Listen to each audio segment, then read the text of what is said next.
Okay, let's talk about the unsung hero of the 20th century.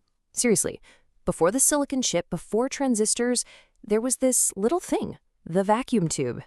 It's just a simple glass bulb, right? It's got that warm glow. But it did nothing less than kickstart our entire electronic civilization. So let's dive into how this forgotten piece of tech literally built the world we live in. You know, this quote really nails it. Think about that for a second. This wasn't just another gadget. This was the moment, the very first time we humans figured out how to actually tame the flow of electrons, that fundamental force that, powers everything. So here's the story we're going to unpack. We'll start with the basics, then see how they shrunk the entire globe. We'll look at how they powered the very first computers, reshaped war and entertainment, and then we'll find out where this ancient technology is actually still thriving today.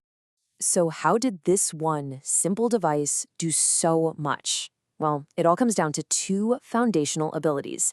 You can almost think of them as two superpowers that literally changed everything. Okay, first up, amplification. The best way to think about it is like a megaphone for electricity.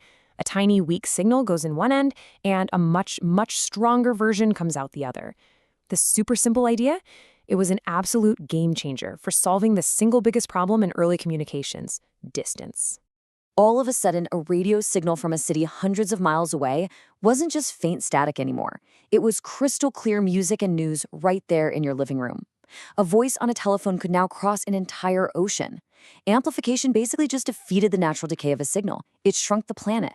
The second superpower is switching. And it's exactly as simple as it sounds, just turning a current on or off. But here's the kicker. A vacuum tube could do this thousands, even millions of times per second, way, way faster than any physical mechanical switch. And this simple on or off, this yes or no, well, that's the absolute bedrock of all digital logic. Think about it. On is 1, off is 0. And when you string thousands of these super fast switches together in really complex patterns, they can do math. They can follow logical rules. They become, for all intents and purposes, a primitive electronic brain. And this machine you see here, ENIAC, is the great-great-grandfather of the device you're watching this on right now. So amplification didn't just carry signals, it carried culture. It really did create a world without distance, connecting humanity in a way that was, well, previously just science fiction. I mean, the change was just so stark. Before vacuum tubes, the world was basically a collection of informational islands. But afterward, millions of people could hear the same voice, the same news report, the same song at the exact same moment. This was it. This was the birth of global mass media. Right, so while amplification was busy shrinking the world, that other superpower, switching, was about to create an entirely new one. By stacking thousands of these glass tubes together, engineers gave birth to the very first electronic brains. Just look at that number, 18,000 vacuum tubes, all humming away in concert. I mean, can you imagine? Each one was a potential point of failure, generating an insane amount of heat. But together, they could think faster than any human ever could. And here is the really crucial point. ENIAC wasn't just a faster calculator. It was proof of concept. A calculation that took a human mathematician, say, 3 days to solve, ENIAC could do it in about 20 seconds. It proved that massive, complex problems could be solved electronically at speeds that were just unbelievable. The digital age had officially begun. But the tube's influence wasn't just in communication and computing. It fundamentally changed how we could see the world, from spotting enemy aircraft in the dark to bringing moving pictures right into our homes.